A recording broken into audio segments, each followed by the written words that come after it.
Hello, everyone. I'm WDSU sports anchor Fletcher Mackel, and we start with some surprising news from the New Orleans Saints. On Tuesday afternoon, the team released veteran running back Latavius Murray.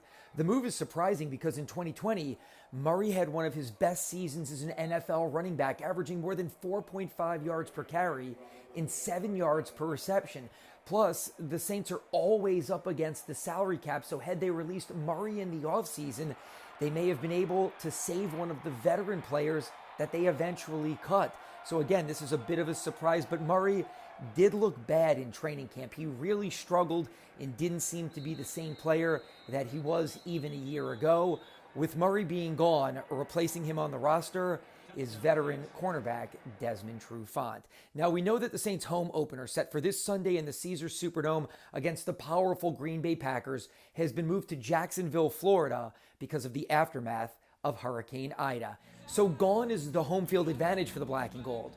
But what the team does have, extra emotion. They all know that they are playing for the people here in Southeast Louisiana. I caught up with Stephanie Sutton from our sister station in Wisconsin, and I asked her, is that something the Packers are cognizant of? The Saints playing for something bigger than themselves, the people of Southeast Louisiana. Saints obviously have gone through a lot over the last week and a half because of Hurricane Ida and the aftermath. And obviously they're playing for the city of New Orleans, even though the game has been moved to Jacksonville.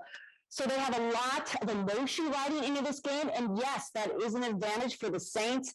However, I still feel like Aaron Rodgers and the starters for the Packers, they didn't play any of the preseason. They are well rested. I think they're going to go into this game and still beat the Saints in the season opener in Jacksonville. I know that the passionate Who Dat Nation watching right now hopes that Stephanie's prediction is wrong. Currently, the Green Bay Packers favored over the New Orleans Saints by 4.5 points this Sunday in Jacksonville. And that's a look at sports. Reporting from my home, I'm Fletcher Mackel, WDSU News.